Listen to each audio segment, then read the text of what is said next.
বাবা কান্না করে আর ডাক দিয়ে বলে মালিক আমার কোন ছেলে নাই আর কোন সন্তান নাই, একটা মাত্র মেয়ে দিয়েছিলাম, ওই মেয়েটাকেও তুমি দুনিয়ার জীবন থেকে নিয়ে গেল। মা কান্না করে মাঝে মাঝে দৌড়াইয়া ওই মেয়ের কামরায় দৌড়াইয়া যায়। ওই মেয়েটা যে কামরায় ঘুমাইত ওই কামরায় দৌড়ে দৌড়ে যায়। হঠাৎ করে একদিন যে ঘটনা ঘটে গেল, ওই মা হঠাৎ করে রাত্রিবেলা একটা পর যখন নাকি মেয়ের কথা মনে পড়ে গেল, এবার দৌড়ায় ওই মেয়ে কামরায় যখন চলে গেল আর বলে রে আজ এই কামরায় তুই না, আগে আসতাম এসে দেখতাম সুন্দর করে কোরআন তেলাওয়াত করতি, মধুর কণ্ঠে তেলাওয়াত করতি, আজ তুমিও নাই, কোরআন তেলাওয়াতও নাই। হঠাৎ করে মাতাকা দেখে ওই মেয়ে কামরায় কেমন যেন হাজার হাজার লোকের কান্নার আওয়াজ শোনা যায়। আল্লাহু আকবার মুসলমান, মুসলমান ওই মেয়ে কামরায় কান্নার আওয়াজ শোনা যায়। এই খবরটা ওই মেয়ের মা স্বামীকে ডাকতে বলে, স্বামী বুঝতে পারলাম না ওই মেয়ে তখন দুনিয়াতে নাই, কিন্তু জানি না মেয়ের কামরায় কি জন্য কান্না করতেছে। স্বামী ডাকতে বলে, ও স্ত্রী রে, আমিও তো বুঝি না। স্ত্রী ডাকতে বলে, স্বামী আমার যাও ইমাম সাহেবের কাছে যাও, গিয়ে বলো আমার একটা মেয়ে ছিল, মেয়েটা দুনিয়াতে নাই, কিন্তু ইমাম সাহেব বুঝতে পারলাম না আমার মেয়ের কামরায় কে যেন রাত্রিবেলা কান্না করে। ইমাম সাহেব কথাটা শোনার পর ডাক দেয়া বলে, ঠিক আছে বাবাজি, তোমার বাড়িতে গিয়া আমি থাকবো, আমি দেখবো কি হালাত। ইমাম সাহেব এবার তার বাড়িতে চলে গেল।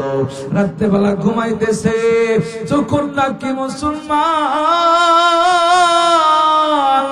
রাত 12টা, 12:30, 1টা বেজে গেল। এবার ওই মেয়ের মা ডাক দিয়া বলে, হুজুর এই যে উঠে দেখেন কি হালাত। ইমাম সাহেবকে দেখে সত্যি হাজার হাজার লোকের কান্নার আওয়াজ শোনা যায়। মুসলমান ইমাম সাহেব ডাক দিয়া বলি, ও মা ও বাবা, সত্য কথা বলবা, তোমার মেয়েটা ঠিক মতো নামাজ পড়তো কিনা, তোমার মেয়েটা ঠিক মতো তেলাওয়াত করতো কিনা, তাহাজ্জুদ পড়তো কিনা। মুসলমান আল্লাহর বান্দা ডাক দিয়া বলে, হুজুর আমার মেয়েটা শুধুমাত্র তেলাওয়াত করতো না, শুধুমাত্র নামাজ পড়তো না, আমাদের জানা মতে একদিনও তাহাজ্জুদ নামাজও মিস হইতো না। ও হুজুর আমার মেয়েটা গভীর রাতে ওঠে কুরআন তেলাওয়াত করতো, তাহাজ্জুদ নামাজ পড়তো।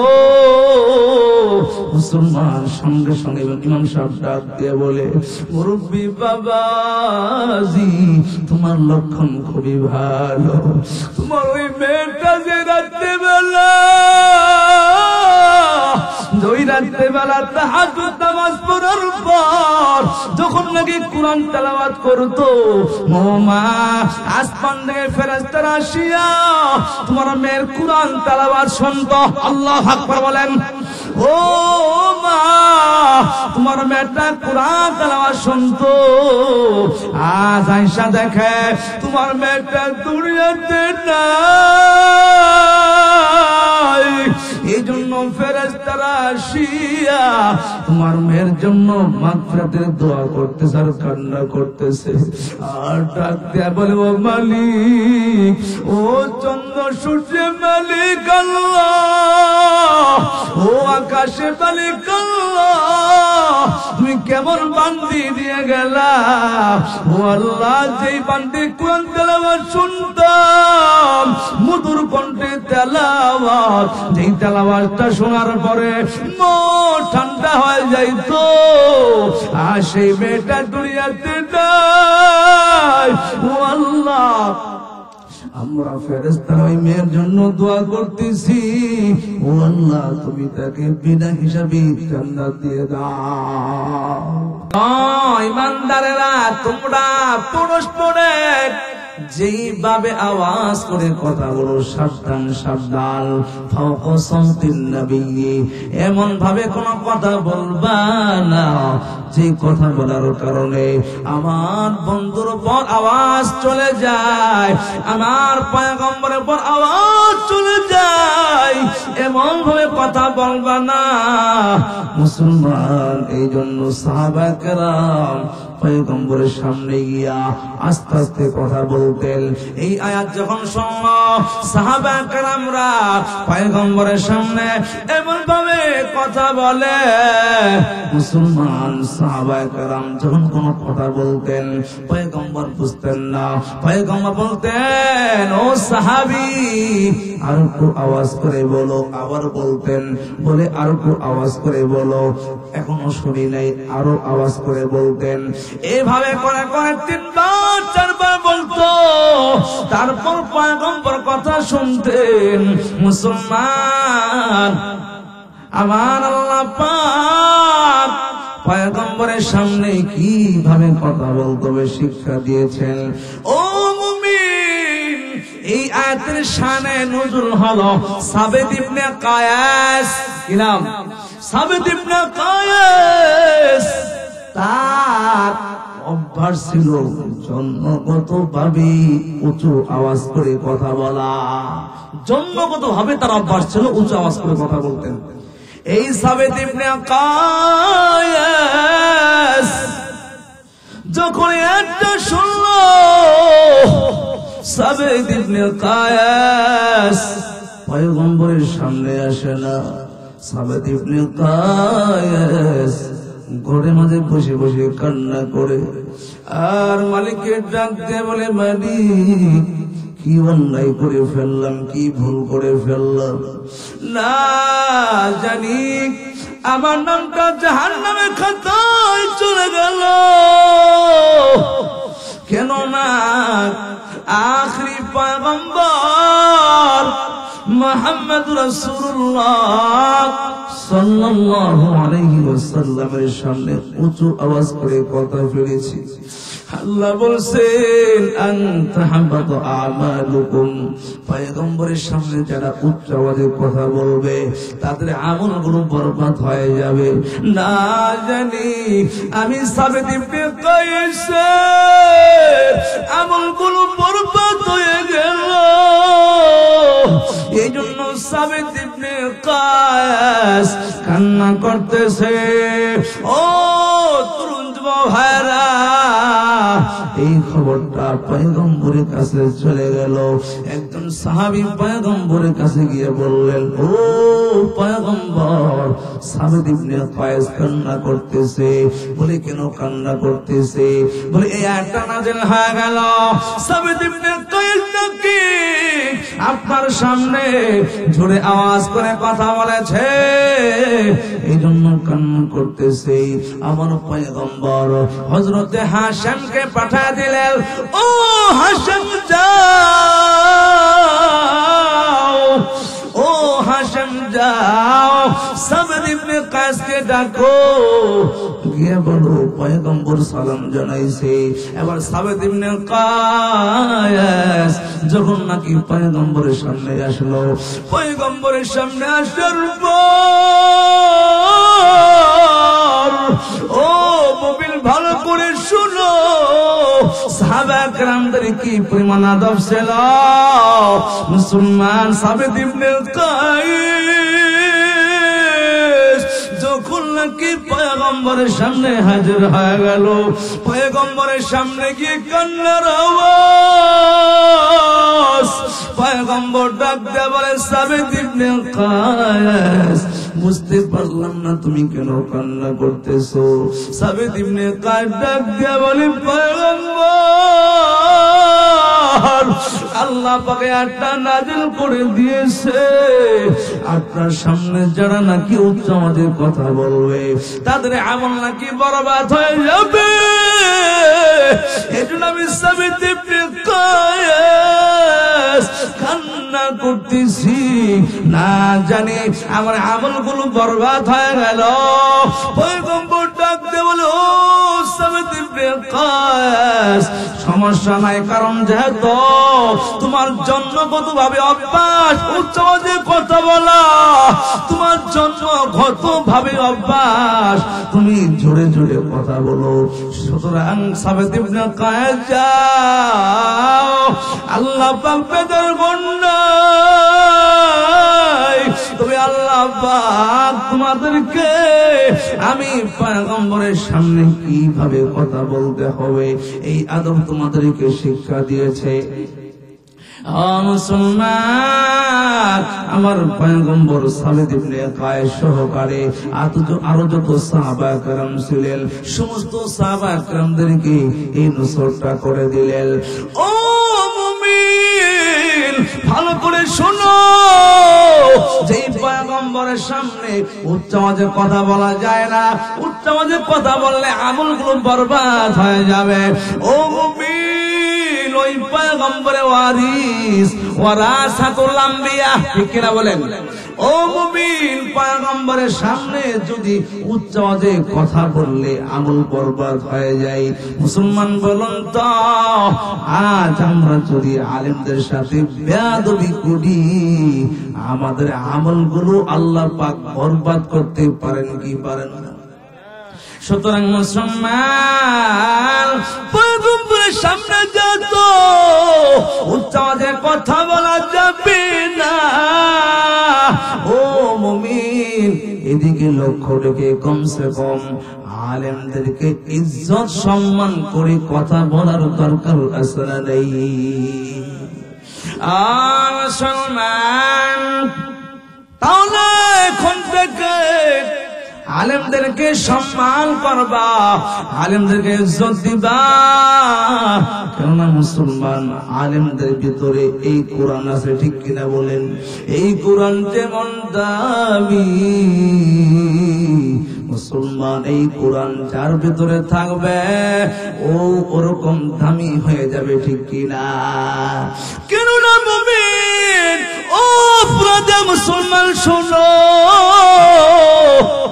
আমার পয়গম্বর আরবি তোমাদেরকে শোনা গেছে, আল কুরআন ওয়াহাব্বু ইলাল্লাহি মিনাস সামাওয়াতি ওয়াল আরদি ওয়া মান ফিহিন।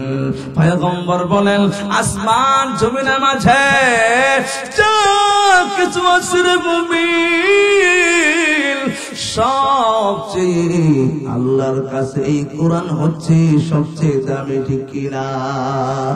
সুতরাং মুসলমান, এই কোরআন যেহেতু দামি, এই কোরআনের যদি আমরা পড়তে পারি, কোরআনকে আমরা যদি ধরতে পারি, কোরআন অনুযায়ী আমল করতে পারি, আমাদেরকে দামি বানিয়ে দিবেন কে?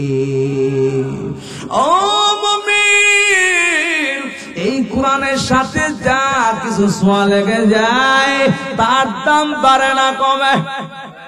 আওয়াজ কে কথা বলেন? আওয়াজ কি খারাপ লাগে নাকি? কি এই বসছেন কে? ভালোই বসে? আরে আসার কোন আদব নাই। শোনেন, আমরা যখন আলোচনা শুনবো আদব নিয়ে আলোচনা শুনবো, পাবো না ইনশাল্লাহ। বিশেষ করে আমরা আমল নিয়ে তো কথাগুলো শুনবো, কি বলেন? সারা বাংলাদেশে অনেক বক্তা দেখবেন হামসাম লামসাম কথা বইলা সময় কাটাই, ঠিক কিনা বলেন? এমন অনেক বক্তা আছে, কিন্তু মুসলমান। আমার উস্তাদ বলতেন, বাবা নুমান সাদিকি, ইলম কালাম যতটুকু থাক না থাক, মানুষকে যখন কথা বলবা এমন ভাবে কথা বলবা মানুষগুলো যাওতে আমলের দিকে ঝুঁকে যায়। আমলের দিকে ঝুঁকে যায়, আমল করতে পারে, আমলের নিয়ত করতে পারে, কিন্তু বর্তমান সমাজে মাহফিলগুলো এমন হয়ে গেছে যেই বক্তা যত হাসাইতে পারে সে তত ভাইরাল বক্তা, ঠিক কিনা? আর ভাইরাল হয়ে গেলি তো সেই তত বড় বক্তা হয়ে যায়, ঠিক কিনা বলেন? ও মুমিন, তাহলে কি বলতেছিলাম মনে আছে না আপনাদের? কি বলতেছিলাম?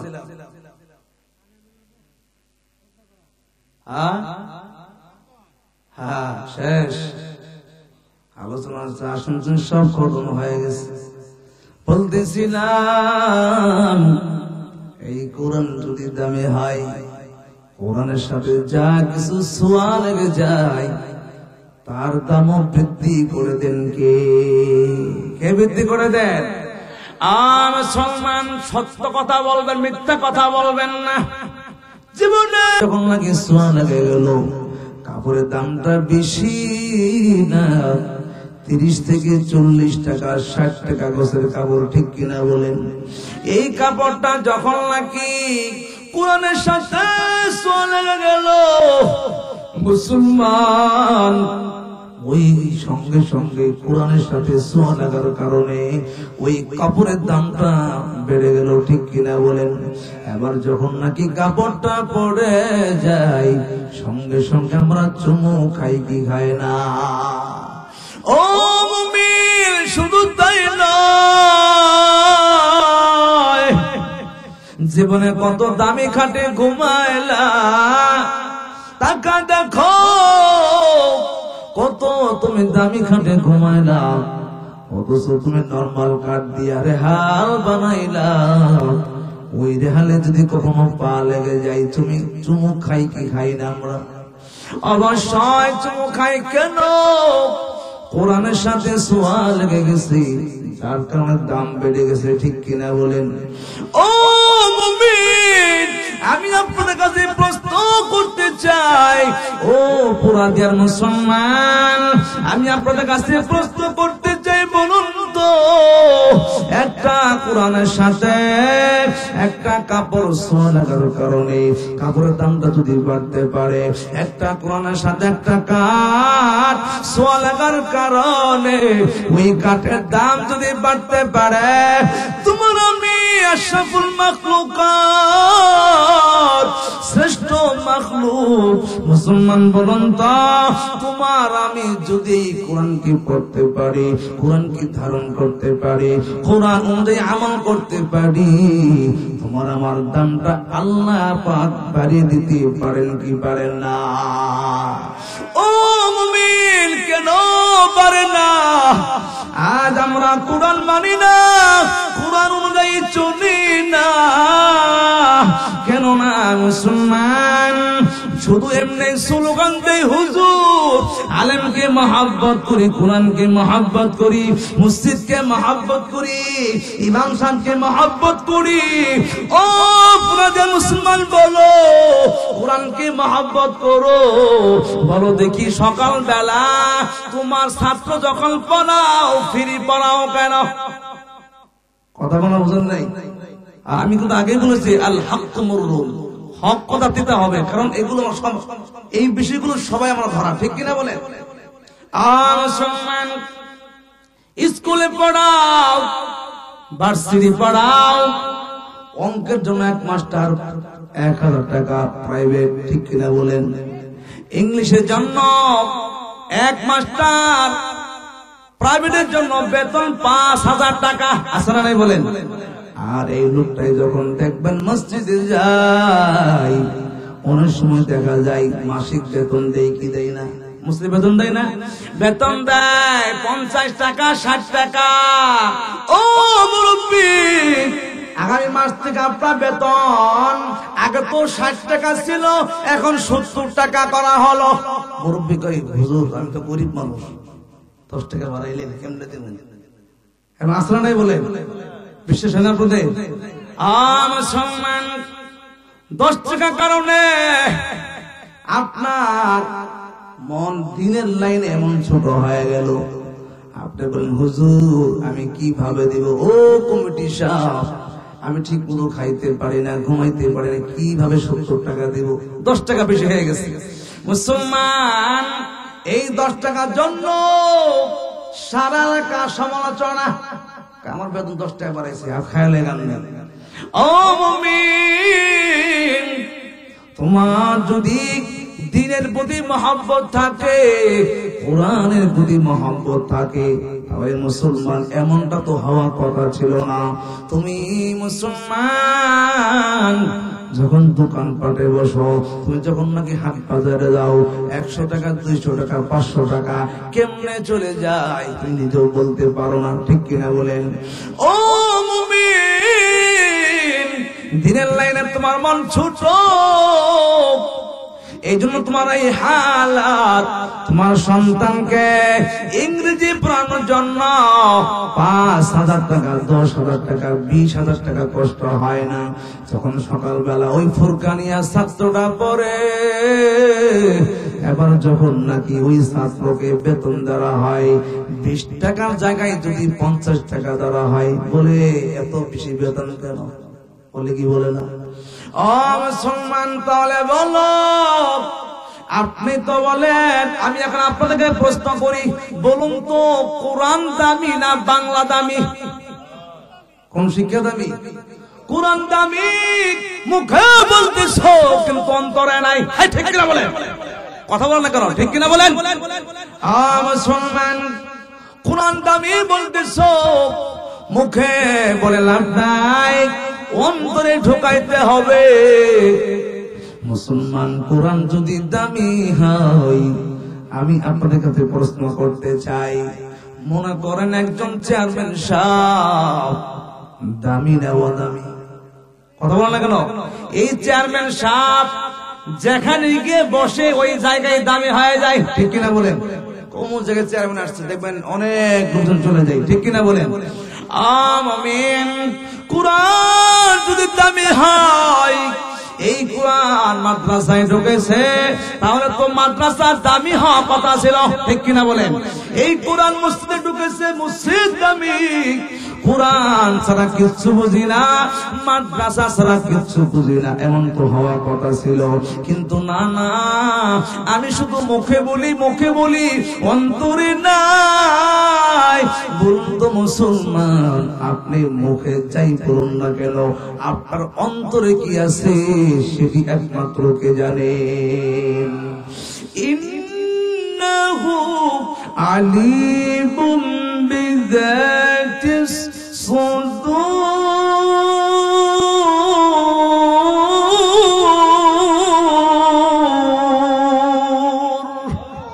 আর আল্লাহু আকবার বলতে হবে।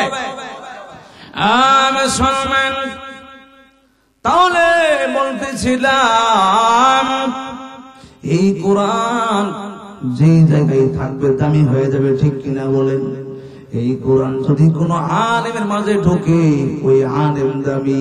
এই কোরআন যদি কোনো ছাত্র মাঝে ঢোকে, ওই ছাত্র দামি। সুতরাং মুসলমান, এই কোরআন তো আলেম শিক্ষা অর্জন করেছে। মুসলমান, তাহলে বলুন তো এই আলেমের দামটা আল্লাহর কাছে দামি না অদামি? কোনটা দামি? মুসলমান, একটু আগে বললাম আলেমের সম্মান বাড়িয়ে দিয়েছেন কে? আমার কথা বললাম নাকি? কার কথা বললাম? এই কথা কই না, কার কথা বললাম? ওয়াল্লাযীনা উতুল ইলমা দারাজাত ওয়াল্লাহু বিমা তা'মালুনা খাবীর।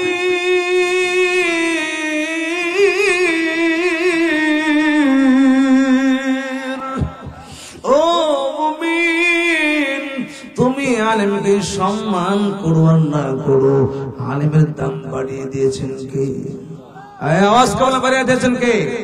আল্লাহ বাড়িয়ে দিয়েছেন। সুতরাং তুমি যদি আলেমের সম্মান কমাতে চাও, পারবা না। ও মুসলমান, এই কোরআন যদি তোমার কাছে দামি হয়, এই মসজিদ যদি তোমার কাছে দামি হয়, আলেম যদি তোমার কাছে দামি হয়, এই কোরআন যদি তোমার কাছে দামি হয়, আজ তাকায় দেখো গোটা বাংলাদেশে এই কোরআনের বিরুদ্ধে কত মানুষ কথা বলে, কিন্তু মুসলমান আলেমের পক্ষে কথা বলো না, কোরআনের পক্ষে কথা বলো না। কেননা মুসলমান কোরআনের মহব্বত তোমার ভিতরে নাই, কোরআনের প্রেম তোমার ভিতরে নাই। কোরআনের প্রেম যদি তোমার ভিতরে থাকতো, মুসলমান যে সমস্ত নাস্তিক বেঈমানেরা কোরআনের বিপক্ষে কথা বলে, কোরআনের ব্যাপারে উল্টা পাল্টা কথা বলে, আমরা তাদেরকে জুতা পিটু করে বাংলাদেশ থেকে বের করে দিতাম, ঠিক কিনা? কেন করি না? কোরআনের মহব্বত নাই। কোরআনের মহব্বত থাকতো, আমি আপনাদের কাছে প্রশ্ন করতে চাই, ও মুমিন বলুন তো, আমাদের প্রত্যেকটা ঘরে কোরআন আছে না নাই? কোরআন আছে? মুসলমান সত্য করে বলবেন, প্রত্যেকেই কোরআন তেলাওয়াত করেননি? সত্য কথা বলেন, তেলাওয়াত করেন? তেলাওয়াত করেন না। মুসলমান কিছু হক কথা বলে যায়, মন দিয়ে শোনেন। ও মুমিন, আমার নিজ কানে শোনা। অনেক সময় দেখা যায় বাসার মাঝে টিভি থাকে, সিডি থাকে, ওই টিভি যদি একটু ময়লা হয়ে যায়, সন্তানকে ডাক দেয়া বলে, ও সন্তান, বুঝতে পারলাম না টিভি এত ময়লা ময়লা কেন? টিভি মনে হয় ঠিক মতো দেখো না, এই জন্য টিভি ময়লা। মুসলমান ওই টিভি মাত্র 1 সপ্তাহ দেখে নাই, ওই টিভি মাত্র 2 সপ্তাহ দেখে নাই, এই জন্য ময়লা হওয়ার কারণে জিজ্ঞাসা করলাম, টিভি মনে হয় ঠিক মতো দেখো না। অথচ মুসলমান তোমার ঘরের মাঝে আল্লাহ পাকের কালাম, কালামুল্লাহ মাসকে মাস পড়ে রইল, দিনকে দিন পড়ে রইল, বর্ষকে বর্ষর পড়ে রইল, তেলাওয়াত তুমি করো না। একদিনও তুমি সন্তানকে জিজ্ঞাসা করলে না, ও সন্তান বলো বলো বলো, কোরআন মনে হয় ঠিক মতো তেলাওয়াত করো না, কোরআন এত ময়লা কেন? এমন প্রশ্ন কখনো করেছেন আপনারা? কখনো করেন নাই? ও মুমিন, কোরআনের মহব্বত নাই, কোরআনের ভালোবাসা নাই, এই জন্যই তো কোরআন নিয়ে নাস্তিকরা খেলা করে, এই কোরআন নেই জন্যই তো কাফির বেঈমানেরা খেলা করে। মুসলমান কেন না? ইমানে পাওয়ার নাই। মুসলমান, আমার একটা ঘটনা মনে পড়ে গেল, বলবো নাকি? বলবো? ও ছোট্ট মুসলমান বাচ্চা, তোমার কাছে একটা প্রশ্ন করতে চাই। বলে, কি প্রশ্ন করবা? বলো দেখি, তোমাদের কোরআন সত্য নাকি আমাদের বাইবেল গীতা সত্য? আপনারা কি বলেন, বাইবেল গীতা সত্য না কোরআন সত্য, কোনটা? মুসলমান, ছোট্ট মুসলমান ডাক দিয়ে বলে, ও হিন্দু খ্রিস্টানেরা, এই প্রশ্নটা আমাকে করবা না। আমি এই কোরআনের ব্যাপারে বিরুদ্ধে কোনো কথা বলতে পারবো না, আমি তেমন কিছু বুঝি না। তুমি এতটুকু বুঝি, আল্লাহ পাক কোরআনের শুরু দিয়ে বলে দিয়েছেন, পৃথিবীতে যত গ্রন্থ আছে, যত কাতেব আছে, যত লেখক আছে, প্রত্যেকটা কাতেব, প্রত্যেকটা লেখক শুরুতেই বইয়ের মাঝে লেখা দেয়, আমার বইয়ের মাঝে ভুল হইতে পারে, আমার বইয়ের মাঝে ভুল থাকতে পারে। ও কাফির বেঈমান, শোনো, পৃথিবীতে একটা মাত্র গ্রন্থের মাঝে শুরু যে লেখা আছে, এই গ্রন্থের মাঝে কোনো ভুল নাই, কোনো সন্দেহ নাই। কোরআন দিয়া মুসলমান, বলুন তো সেই গ্রন্থের নাম কি? আওয়াজ তোমার নাম কি? মুসলমান মহাগ্রন্থ আল কোরআন। ও মুমিন, ছোট্ট মুসলমান বাচ্চা ডাক দিয়ে বলে, ও হিন্দু খ্রিস্টানেরা, পৃথিবীতে একটা মাত্র গ্রন্থ আছে, যেই গ্রন্থের মাঝে আল্লাহ পাক শুরুতেই ক্রান্তি দিয়েছেন, যার নাম হচ্ছে মহাগ্রন্থ আল কোরআন। সুতরাং এই গ্রন্থের মাঝে কোনো ভুল হইতে পারে না। ও ছোট্ট মুসলমান বাচ্চা, তুমি কি বলো না বলো, ভেবে চিন্তা করে বলো, ভেবে চিন্তা করে কথা বলো। ছোট্ট মুসলমান বাচ্চাটা দিয়ে বলে, ভাই জান যাইতে পারে, প্রাণ যাইতে পারে, কিন্তু এই কোরআনকে মিথ্যা বলা সম্ভব না। আল্লাহু আকবার। মুসলমান মুসলমান এবার কাফের বেঈমানরা ডাক দিয়া বলে, ঠিক আছে, তোমাদের কোরআন যদি সত্য হয় তাহলে একটা পরীক্ষা করতে চাই। বলে, কি পরীক্ষা করবা? পরীক্ষাটা হলো আমাদের বাইবেল কিতাব থাকবে, তোমাদের আমাদের বাইবেল কিতাব থাকবে, তোমাদের কোরআনও থাকবে, সামনে আগুনকে প্রজ্বলিত করা হবে, ওই আগুনের মাঝে তোমাদের কোরআন নিক্ষেপ করবা, আমাদের বাইবেল কিতাব নিক্ষেপ করবো।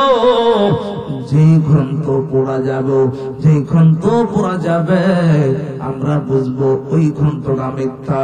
ছোট্ট মুসলমান বাচ্চা হাউমাউ করে কান্না করে দিয়েছে, আর ডাক দেয়া বলে, না রে ভাই, এই কাজটা তোমরা করবা না, করবা।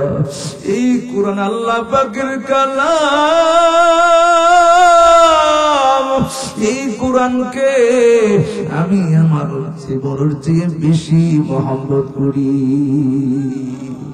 ও মুমিন, ওই ছোট্ট মুসলমান বাচ্চার কান্না করে ডাক দিয়া বলে, ও হিন্দু খ্রিস্টানেরা, কোরআনকে জ্বালানো যাবে না, তবে একটা কাজ করতে পারো। বলে, কোন কাজ? আমার তোমাদের বাইবেল কিতাব থাকবে, আমাদের কোরআনও থাকবে, আগুনকে প্রজ্বলিত করা হবে, ওই আগুনের মাঝে তুমিও লাফ দিবা, আমিও লাফ দিব।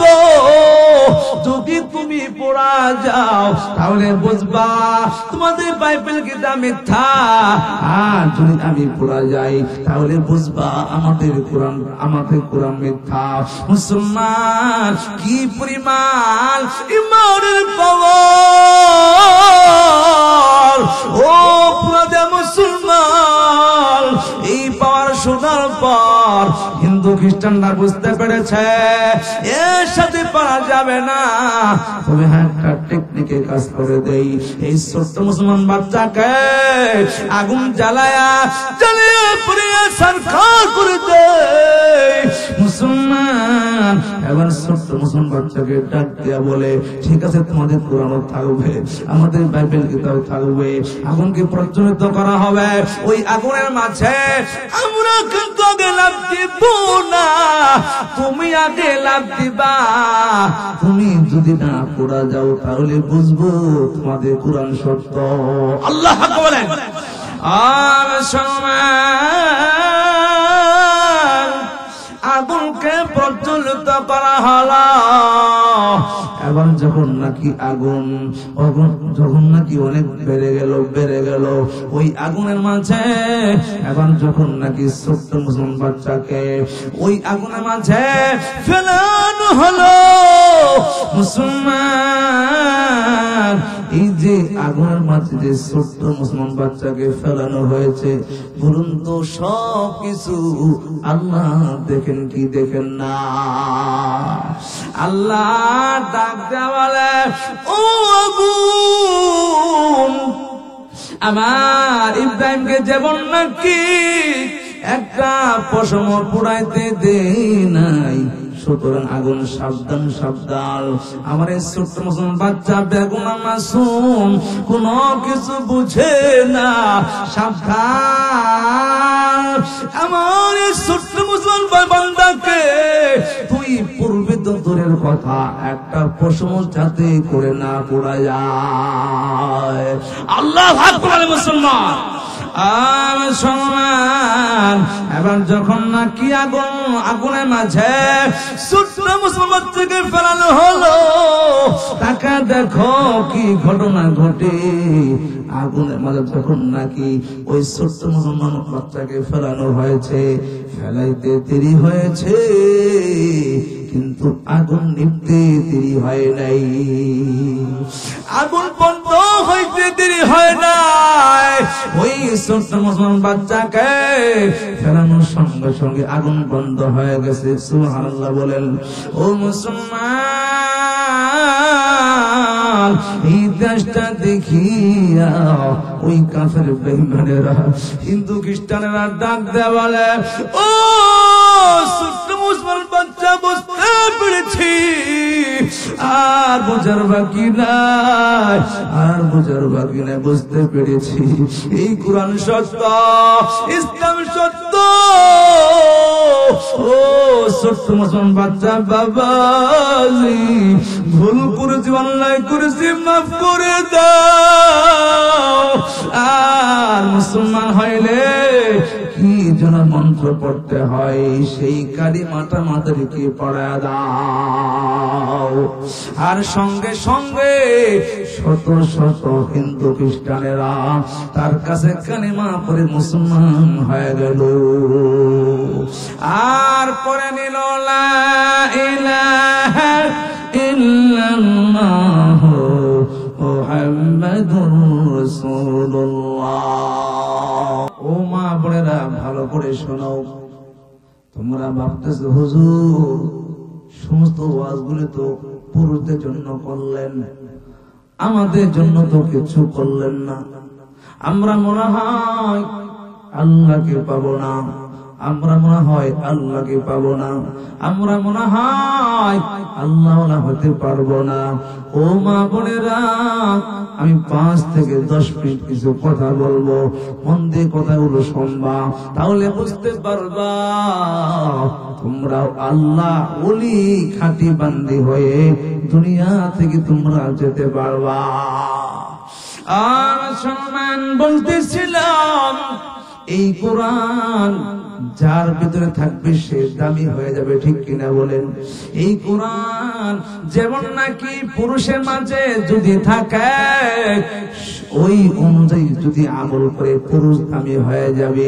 অনুরূপ ভাবে ও মা বোনেরা, এই কোরআনকে তোমরা যদি পড়তে পারো, এই কোরআনকে তোমরা যদি পড়তে পারো, এই কোরআনকে তোমরা যদি সিনায় ধারণ করতে পারো, এই কোরআন অনুযায়ী তোমরা যদি আমল করতে পারো, তোমাদের জিন্দেগিও আল্লাহ পাক কামিয়াব করে দিবেন, ঠিক কিনা? যেমন দেখো একজন মা, তোমাদের মতো মা, ওই মার কোন সন্তান ছিল না, একটা মাত্র সন্তান ছিল, সেই সন্তানটা হলো মেয়ে। সন্তান কি? কথা বলেন না কেন? একটা মাত্র মেয়ে ছিল। মুসলমান, ওই মেয়েটা হওয়া পরে আবার বাবা মা নিয়ত করেছে, আল্লাহ পাক কোন সন্তান দেন নাই, একটা মাত্র সন্তান দিয়েছে। এই সন্তানটাকে কোরআনে হাফেজা বানাবো, এই সন্তানকে আলেমা বানাবো, যাতে করে এই মেয়ের উসিলায় আল্লাহ পাক একটু জান্নাতে জায়গা করে দেন, এমন নিয়ত করিয়া ওই মা তার মেয়েটাকে মাদ্রাসায় ভর্তি করে দিল। ওই মেয়েটা, আমি সংক্ষিপ্ত করে কথাটা বলছি, হাফেজা হয়ে গেল, মুসলমান আলেমা হয়ে গেল। হাফেজা আলেমা হওয়ার পর মুসলমান ওই তার মেয়েটা আল্লাহ পাকের এমন খাস বান্দি হয়ে গেল। ওই মেয়েটা রাত্রে বেলা কুরআন তেলাওয়াত করে, তাহাজ্জুদ নামাজ পড়ে, আল্লাহর এমন খাঁটি বান্দি। ওই বান্দি যখন নাকি রাত্রে বেলা তেলাওয়াত করতো, আসমান থেকে ফেরেশতা আসিয়া আর তেলাওয়াত গুলো বৈশা বৈশা শুনতো। সুবহানাল্লাহ নাই মিয়া, বাড়ি থেকে সুবহানাল্লাহ কইন মিয়া, জোরে কোন সুবহানাল্লাহ মিয়া। আমার সম্মান, ভালো করে মন দিয়ে শুনো। আল্লাহর খাস বান্দি ওই বাবার মেয়েটা এমন আল্লাহ পাকে খাস বান্দি হয়ে গেল। নিয়মিত নামাজ পড়ে, কোরআন তেলাওয়াত করে, তাহাজ্জুদ নামাজ পড়ে। আল্লাহর কি করুণা, হঠাৎ করে মেয়েটা অসুস্থ হয়ে গেল। ও মা বোনেরা, তাকে দেখাও, যার সন্তান নাই সন্তানের জন্য কত কান্দাকাটি করো, যার ছেলে নাই ছেলের জন্য কত কান্দাকাটি করো গো মা। আর ওই আল্লাহ বান্দে একটা মাত্র মেয়ে হয়েছিল, আলেমা বানাইছে, হাফেজা বানাইছে, আবার অসুস্থ হয়ে গেল। অসুস্থ হওয়ার পর মা কান্না করে, বাবাও কান্না করে। আবার মেয়েটা যখন নাকি অসুস্থ হইতে হইতে এমন অসুস্থ হয়ে গেল, ওই মেয়েটাকে ডাক্তার কাছে না হলো। ডাক্তার সাহেব বলে দিল, ও মেয়ের মা, বুঝতে পেরেছি আপনার মেয়েকে কোনোভাবেই বাঁচানো সম্ভব না। মুসলমান, আমি সংক্ষেপ করে দিচ্ছি, ওই মেয়েটা শেষ পর্যন্ত দুনিয়া ছেড়ে চলে গেল। ও মুসলমান, লক্ষ্য করে দেখো, আল্লাহ পাকে খাস বান্দি হইতে পারলে কি ঘটনা ঘটে। ওই আল্লাহর বান্দি ওই মেয়েটা যখন নাকি দুনিয়া ছেড়ে চলে গেল, রাস্তা রাস্তায় ঘুরে ঘুরে কান্না করে, বাবা কান্না করে, আর ডাক দিয়ে বলে, মালিক, আমার কোন ছেলে নাই, আর কোন সন্তান নাই, একটা মাত্র মেয়ে দিয়েছিল, ওই মেয়েটাকেও তুমি দুনিয়ার জীবন থেকে নিয়ে গেল। মা কান্না করে মাঝে মাঝে দৌড়াইয়া ওই মেয়ের কামরায় দৌড়াইয়া যায়। ওই মেয়েটা যে কামরায় ঘুমাইত, ওই কামরায় দৌড়ে দৌড়ে যায়। হঠাৎ করে একদিন যে ঘটনা ঘটে গেল, ওই মা হঠাৎ করে রাত্রিবেলা একটা পর যখন নাকি মেয়ের কথা মনে পড়ে গেল, এবার দৌড়ায় ওই মেয়ে কামরায় যখন চলে গেল, আর বলে, ও বেরে, আজ এই কামরায় তুই না, আগে আসতাম, এসে দেখতাম সুন্দর করে কোরআন তেলাওয়াত করতি, মধুর কণ্ঠে তেলাওয়াত করতি, আজ তুমিও নাই, কোরআন তেলাওয়াতও নাই। হঠাৎ করে মাতাকে দেখে ওই মেয়ে কামরায় কেমন যেন হাজার হাজার লোকের কান্নার আওয়াজ শোনা যায়। আল্লাহু আকবার। মুসলমান, ওই মেয়ে কামরায় কান্নার আওয়াজ শোনা যায়। এই খবরটা ওই মেয়ের মা স্বামীকে ডাকতে বলে, স্বামী, বুঝতে পারলাম না ওই মেয়ে তখন দুনিয়াতে নাই, কিন্তু জানি না মেয়ের কামরায় কে যেন কান্না করতেছে। স্বামী ডাকতে বলে, ও স্ত্রী রে, আমিও তো বুঝি না। স্ত্রী ডাকতে বলে, স্বামী আমার, যাও ইমাম সাহেবের কাছে যাও, গিয়ে বলো আমার একটা মেয়ে ছিল, মেয়েটা দুনিয়াতে নাই, কিন্তু ইমাম সাহেব বুঝতে পারলাম না আমার মেয়ের কামরায় কে যেন রাত্রিবেলা কান্না করে। ইমাম সাহেব কথাটা শোনার পর ডাক দেয়া বলে, ঠিক আছে বাবাজি, তোমার বাড়িতে গিয়া আমি থাকবো, আমি দেখবো কি হালাত। ইমাম সাহেব এবার তার বাড়িতে চলে গেল। রাত্রিবেলা ঘুমাইতেছে, যখন নাকি মুসলমান রাত 12টা, 12:30, 1টা বেজে গেল। এবার ওই মেয়ের মা ডাক দিয়া বলে, হুজুর, এই যে উঠে দেখেন কি হালাত। ইমাম সাহেবকে দেখে সত্যি হাজার হাজার লোকের কান্নার আওয়াজ শোনা যায়। মুসলমান ইমাম সাহেব ডাক দিয়া বলি, ও মা, ও বাবা, সত্য কথা বলবা, তোমার মেয়েটা ঠিক মতো নামাজ পড়তো কিনা, তোমার মেয়েটা ঠিক মতো তেলাওয়াত করতো কিনা, তাহাজ্জুদ পড়তো কিনা। মুসলমান আল্লাহর বান্দা ডাক দিয়া বলে, হুজুর, আমার মেয়েটা শুধুমাত্র তেলাওয়াত করতো না, শুধুমাত্র নামাজ পড়তো না, আমাদের জানা মতে একদিনও তাহাজ্জুদ নামাজও মিস হইতো না। ও হুজুর, আমার মেয়েটা গভীর রাতে ওঠে কুরআন তেলাওয়াত করতো, তাহাজ্জুদ নামাজ পড়তো। মুসলমান সঙ্গে সঙ্গে ইমাম সাহেব ডাক দিয়ে বলে, মুরব্বি বাবাজি, তোমার লক্ষণ খুবই ভালো। তোমার ওই মেয়েটা যে রাত্রেবেলা তাহাজ্জুদ নামাজ পড়ার পর যখন নাকি কুরআন তেলাওয়াত করতো, মা আসমান থেকে ফেরেশতারা আসিয়া তোমার মেয়ের কুরআন তেলাওয়াত শুনতো। আল্লাহু আকবার বলেন। ও মা, তোমার মেয়েটা কুরআন তেলাওয়াত শুনতো। আজ আয়েশা দেখে তোমার মেয়েটা দুনিয়াতে নাই,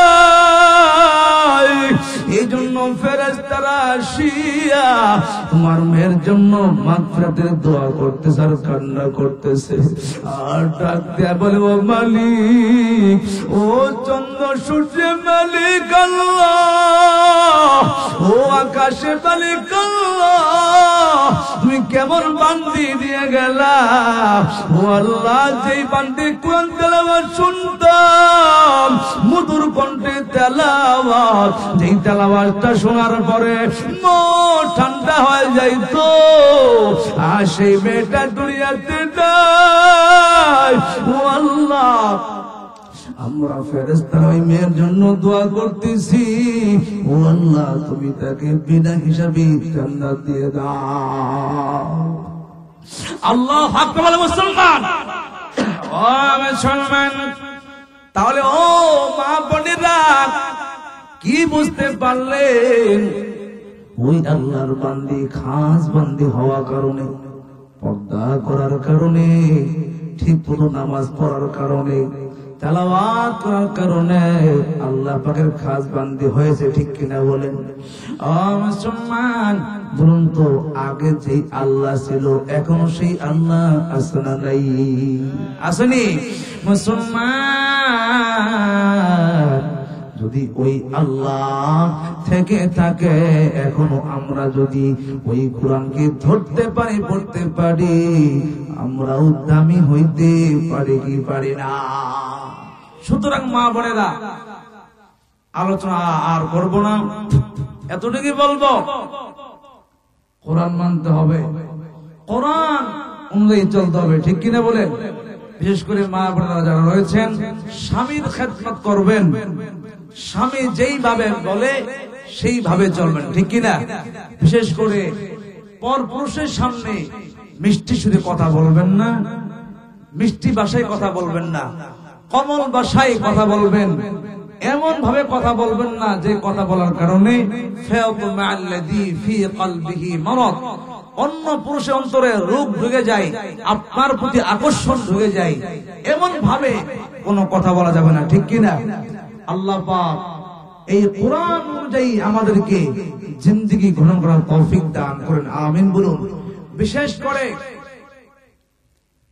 আমরা যাতে করে আলেমদেরকে সম্মান করতে পারি, আলেমদেরকে সম্মান দিয়ে চলতে পারি, আল্লাহ পাক সেই তৌফিক দান করেন, আমিন বলুন। وإن لم تغفر لنا وترحمنا لنكونن من الخاسرين।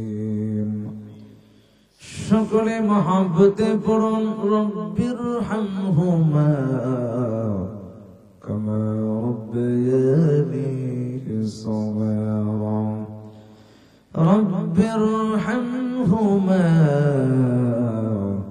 কামা রব্বায়ানি صغيرا।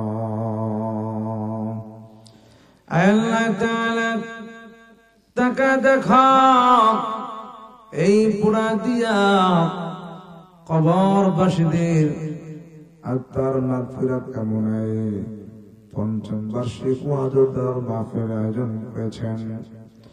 ও আল্লাহ দয়া করে মেহেরবানি করে আজকের মাহফিলকে তুমি কবুল করে নাও।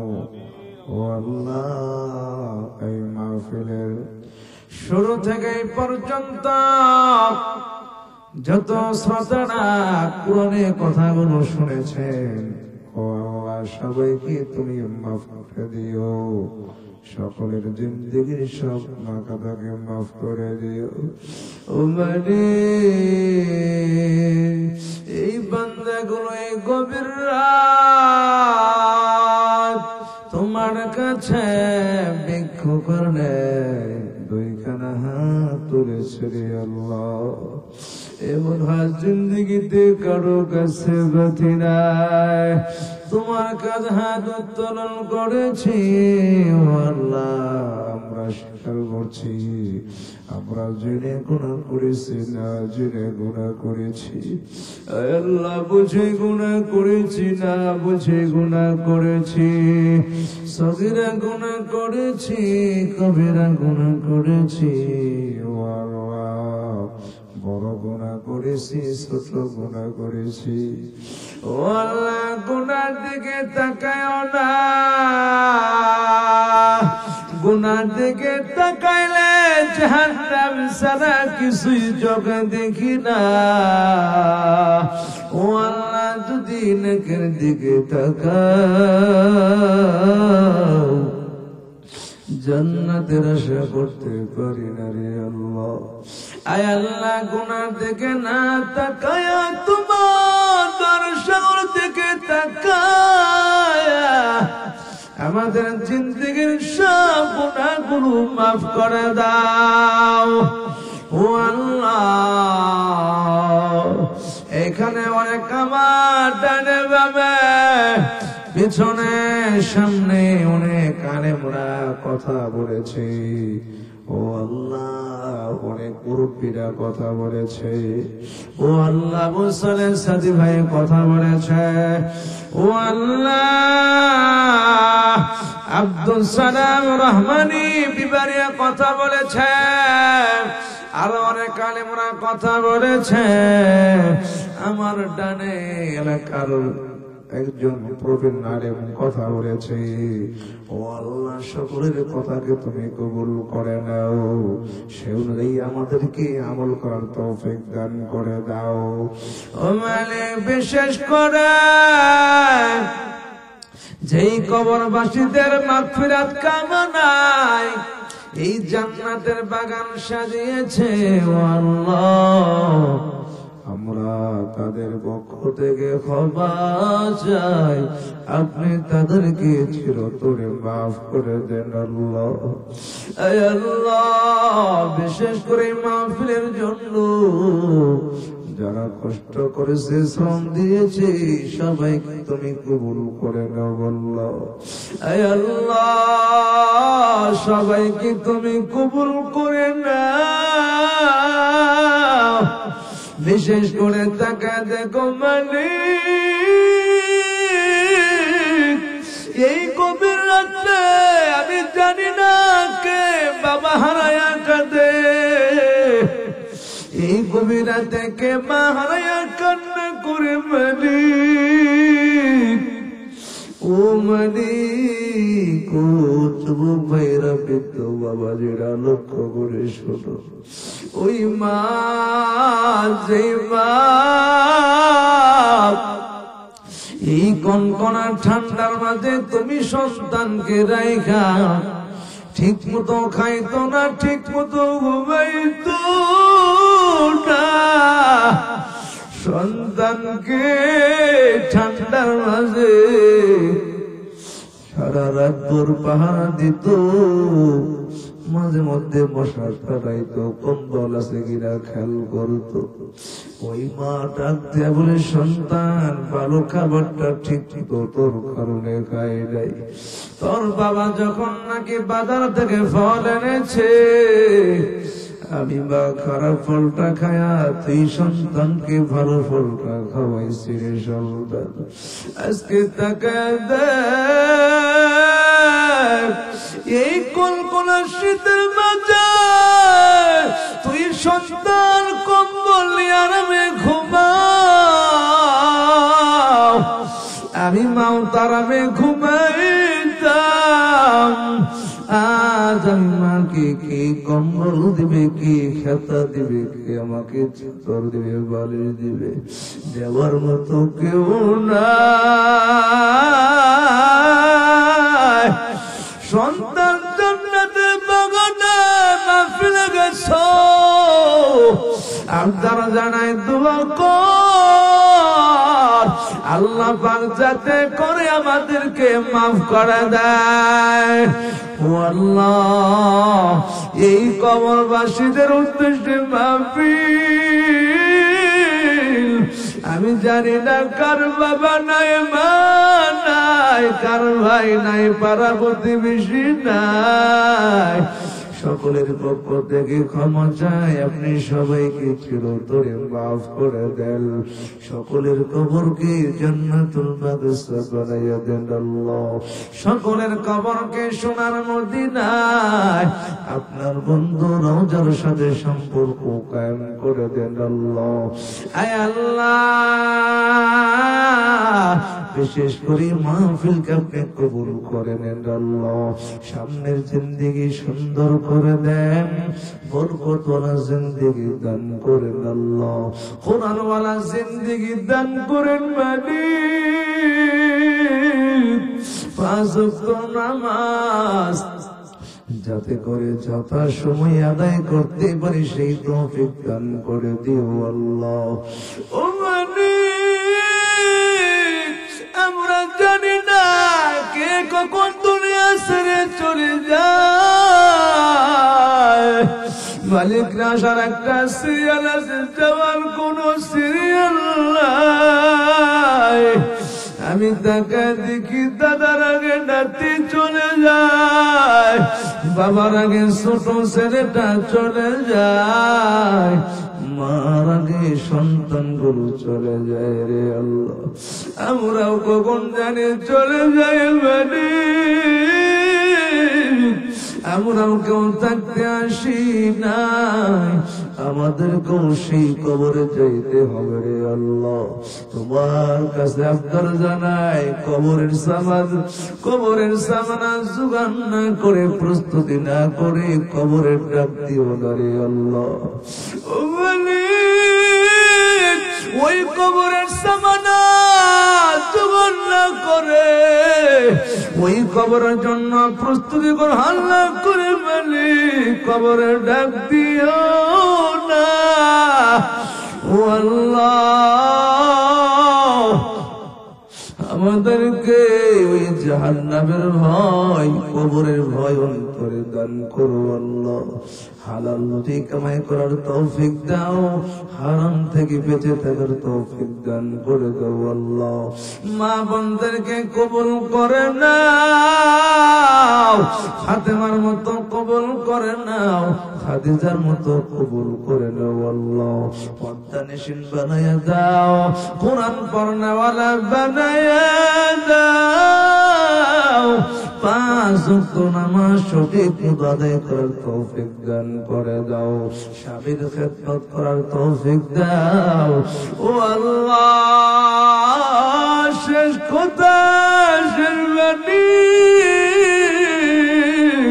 পৃথিবীতে আমরা কেউ থাকতে আসে না রে বাণী, আমাদের পূর্বে যারা ছিল কেউ থাকতে পারে নাই, আমরাও থাকতে পারবো না রে আল্লাহ। দুনিয়া ছেড়ে চলে যাব, কোনো দুঃখ নেই, কোনো আফসোস নেই রে আল্লাহ। তোমার কাছে একটাই চাওয়া, একটাই পাওয়া, যেদিন নাকি মালাকুল মউত শিয়রে আসবে, সেদিন সকলের মুখে জারি করে দিও লা ইলাহা ইল্লাল্লাহু মুহাম্মাদুর রাসূল।